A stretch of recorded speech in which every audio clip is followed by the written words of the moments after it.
ನಿಮಗೆ ತೋರಿಸಿದ್ನಲ್ಲ, it's a very big blunder. But ಯಾಕೆ ನಾ ಹೇಳ್ತೀನಿ ನೋಡಿ. ಈ ವೈಟ್ ಪ್ಲೇ ಇತ್ತು ಆ್ಯಂಡ್ ವೈಟ್ ಇಲ್ಲಿ ಕೊಡ್ತು ಅದಕ್ಕೆ ಚೆಕ್ಕು. ಇದು ಸೀದಾ ಕಿಂಗ್ ಎಲ್ಲ ರಿಮೂವ್ ಆಗಿತ್ತು ಓಕೆ. ಬಟ್ ಅವ ಏನು ಮಾಡ್ದ, ಬ್ಲಂಡರ್. ಯಾಕಂದ್ರೆ ಅಫ್ಕೋರ್ಸ್ ಎಕ್ಸ್ಚೇಂಜ್ ಆಗಬೇಕಿಲ್ಲಿ. ಆ್ಯಂಡ್ ಇವ ತೊಗೊಂಡ ಅಂದ್ರೆ ಯಸ್.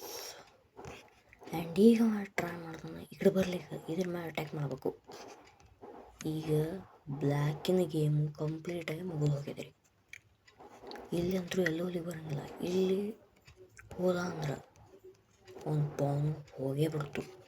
ಆ್ಯಂಡ್ ಈಗ ಅಕಸ್ಮಾತ್ ಇಲ್ಲಿ ಹೋದ ಅಂದ್ರೆ ನಾವು ತೊಗೊಂಡ್ಬಿಡ್ತೀವಿ ಇಲ್ಲಿ ಅಪೋಸಿಷನ್. ಯಾಕಪ್ಪ ಅಂತಂದ್ರೆ ಎಂಡ್ ಗೇಮ್ ಒಳಗೆ opposition is so important. And ಈಗ ಮತ್ತವ ಈ ಕಡೆ ಹೋಗ್ಲಿಕ್ಕೆ ಟ್ರೈ ಮಾಡ್ದ. ಏನೂ ಇಲ್ಲರಿ ಇನ್ನು ಮುಗ್ದೇ ಹೋಯ್ತು. ಆ್ಯಂಡ್ ಅವ ಎಕಡೆ ಹೋಗಲಿ, it is completely winning for the white. And ಈಗ ಇಲ್ಲೇ ಹೋಗ್ಬಿಟ್ಟ ಅಂದ್ರೆ it's will starts by the check and it is completely winning for white.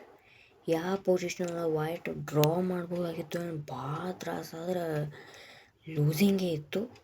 ಅಂಥ ಗೇಮ್ ಬ್ಲ್ಯಾಕಿನ ಒಂದು ಬ್ಲಂಡರಿಂದ ಚೇಂಜ್ ಆಗಿಬಿಡುತ್ತೆ.